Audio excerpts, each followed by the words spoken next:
నమస్కారం. ఈరోజు మనం కొన్ని ముఖ్యమైన భారత ప్రభుత్వ కమిటీల గురించి, వాటి సిఫార్సుల గురించి కొంచెం లోతుగా మాట్లాడుకుందాం. నమస్కారం. అవును, ముఖ్యంగా సామాజిక న్యాయం, పేదరికం, ఆర్థిక చేరిక లాంటి అంశాలపై ఈ కమిటీలు ఎలా పనిచేశాయో చూద్దాం. కరెక్ట్. మన దగ్గర ఉన్న సమాచారం ప్రకారం వాటి ముఖ్య ఉద్దేశ్యాలు, సిఫార్సులు, వాటి ప్రాముఖ్యతను కొంచెం విడమరిచి చెప్పుకుందాం. తప్పకుండా. ఎందుకంటే ఈ కమిటీల నివేదికలు మన దేశ విధాన రూపకల్పనపై గణనీయమైన ప్రభావం చూపాయి. ఇప్పటికే అవి చర్చల్లో ఉన్నాయి కూడా. సరే, మొదటగా జస్టిస్ రోహిణీ కమిషన్. ఇది 2017 అక్టోబర్లో ఏర్పాటు చేశారు కదా.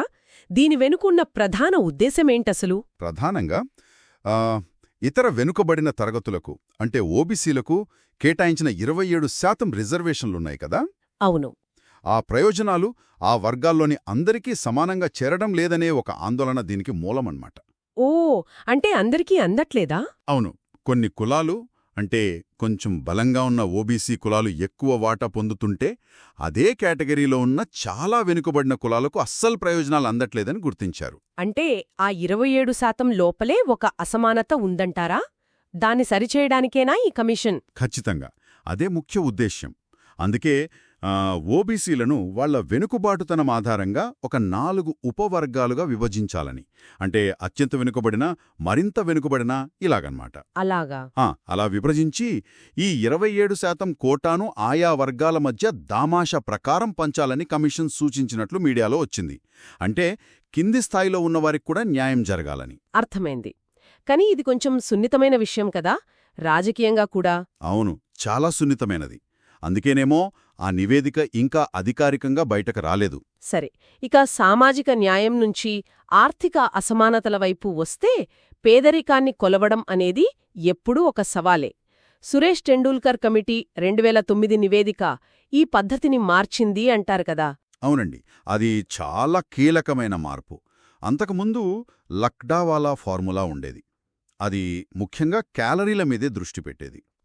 కాని టెండూల్కర్ కమిటీ పేదరికమంటే కేవలం తిండి గురించే కాదు, ఆరోగ్యం, విద్య మీద పెట్టే ఖర్చు కూడా ముఖ్యమని చెప్పింది.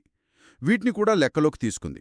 అంటే కొంచెం విస్తృతమైన నిర్వచనం ఇచ్చారన్నమాట. అవును, గ్రామీణ, పట్టణ ప్రాంతాలకు ధరల తేడాలను సర్దుబాటు చేసి ఒకే పేదరిక రేఖను ప్రతిపాదించారు. ఉదాహరణకు 2004-05లో నెలకు గ్రామీణంలో 446 రూపాయలు, పట్టణంలో 578 రూపాయల కంటే తక్కువ ఖర్చు చేసేవాళ్లను పేదలుగా చూశారు. అప్పుడు దేశంలో పేదరికం 37.2% అన్నారు. కానీ ఆ లెక్కలు కూడా, అంటే నెలకు 447 రూపాయలు లేదా 579 రూపాయలతో బతకడం అనేది చాలా తక్కువ అని పెద్ద విమర్శ వచ్చింది కదా అప్పట్లో. నిజమే, ఆ విమర్శలు బలంగానే వచ్చాయి. ఆ అంకెలు వాస్తవానికి దూరంగా ఉన్నాయనే అభిప్రాయం వ్యక్తమైంది. బహుశా ఆ ఒత్తిడి వల్లేమో సి రంగరాజన్ కమిటీ వేశారు. అవును, 2014లో. అవును, ఈ కమిటీ టెండూల్కర్ పద్ధతిని మళ్లీ చూసి మరింత వాస్తవికంగా ఉండాలని ప్రయత్నించింది.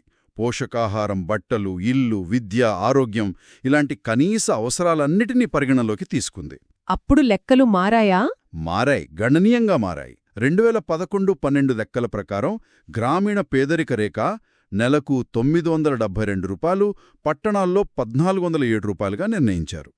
దీని ప్రకారం చూస్తే పేదరికం 29.5% వచ్చింది. ఓ, అంటే టెండూల్కర్ కమిటీ చెప్పిన 21.9% 2011-12 నాటికి ఇది చాలా ఎక్కువ. అవును, పేదరికం తీవ్రతను ఇది మరింత స్పష్టంగా చూపిందన్నమాట. కాకపోతే ప్రభుత్వం అధికారికంగా ఈ రంగరాజన్ సిఫార్సులను అంగీకరించలేదు. అది వేరే విషయం. పేదరికాన్ని నిర్వచించడంలోనే ఇన్ని సవాళ్లు ఉన్నాయంటే ఆశ్చర్యంగా ఉంది. సరే, ఇప్పుడు ఇంకో కీలకమైన అంశం ఆర్థిక చేరిక, అంటే ఫైనాన్షియల్ ఇన్క్లూషన్. దీనిపై నచికేత్ మోర్ కమిటీ దృష్టి పెట్టింది కదా. అవును, 2014 నివేదిక వాళ్ళ లక్ష్యం చాలా స్పష్టంగా ఉంది. చిన్న వ్యాపారాలకు, తక్కువ ఆదాయ వర్గాల వారికి ఆర్థిక సేవలు అంటే బ్యాంకింగ్ లాంటివి సులభంగా అందేలా చూడటం. ఏమైనా కొంచెం ఆశయంతో కూడిన సిఫారసు ఏంటంటే జనవరి 2016 నాటికి దేశంలో ప్రతి వయోజనుడికి వాళ్ల ఇంటి నుంచి కేవలం 15 నిమిషాల నడక దూరంలో ఏదో ఒక బ్యాంకింగ్ పాయింట్ అందుబాటులో ఉండాలి అనేది. అబ్బా, 15 నిమిషాల నడక దూరంలో బ్యాంకింగా? అది చాలా పెద్ద లక్ష్యం కదా. నిజమే. మరి ఈ పేమెంట్స్ బ్యాంకుల ఆలోచన కూడా ఈ కమిటీదేనా? అంటే రుణాలివ్వకుండా కేవలం డబ్బులు తీసుకోవడం పంపించడం చేసే బ్యాంకులు? అవును, ఆ వినూత్నమైన ఆలోచన కూడా వీరిదే. సంప్రదాయ బ్యాంకులకు భిన్నంగా డిపాజిట్లు తీసుకోవడం, చెల్లింపులు చేయడం వరకే పరిమితమై రుణాలు ఇవ్వని పేమెంట్స్ బ్యాంకులు ఉండాలని సూచించారు. దీనివల్ల ఉపయోగం? ముఖ్యంగా తక్కువ ఆదాయ వర్గాల వాళ్లకి మొబైల్ ఫోన్లు, డిజిటల్ టెక్నాలజీ వాడుకుని బ్యాంకింగ్ సేవలను చౌకగా, సులభంగా అందించడం దీని ఉద్దేశం. ఇప్పుడు మనం చూస్తున్న Airtel payments bank, Paytm payments bank లాంటివి ఈ సిఫార్సుల ఫలితమే అన్నమాట. అంటే ఇది జన్ధన్ యోజన లాంటి పథకాలకు కూడా ఊతమిచ్చిందంటారా?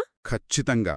ఆర్థిక చేరికను వేగవంతం చేయడానికి ఇది బాగా ఉపయోగపడింది. చూశారుగా, ఈరోజు మనం చర్చించుకున్న కమిటీలు, రోహిణి కమిషన్, టెండూల్కర్, రంగరాజన్ కమిటీలు, నచికేత్ మోర్ కమిటీలు ఎంత కీలకమైన, సంక్లిష్టమైన విషయాలను డీల్ చేశాయో. రిజర్వేషన్ల పంపిణీ, పేదరిక నిర్వచనం, అందరికీ బ్యాంకింగ్. నిజమే. ఈ నివేదికలు కేవలం కాగితాలకే పరిమితం కాలేదు. ప్రభుత్వ విధానాలను, పథకాలను చాలా వరకు ప్రభావితం చేశాయి, వాటికి పునాదులు వేశాయి. అయితే ఇక్కడ మనం అంతిమంగా ఆలోచించాల్సిన ఒక విషయం ఉంది. ఏమిటది? ఈ సిఫార్సులన్నీ బాగానే ఉన్నాయి, కానీ వీటి అమలు క్షేత్రస్థాయిలో ఎంతవరకు విజయవంతమైంది? ఈ కమిటీలు ఆశించిన మార్పులు నిజంగా ప్రజల జీవితాలను ఎంత మేరకు మెరుగుపరిచాయి? రిపోర్టుల్లో ఉన్న లక్ష్యాలకు, క్షేత్రస్థాయి వాస్తవాలకు మధ్య అంతరమేమైనా ఉందా? ఉంటే ఎంత? ఇది మనం నిరంతరం ప్రశ్నించుకోవాల్సిన విషయమన్నమాట.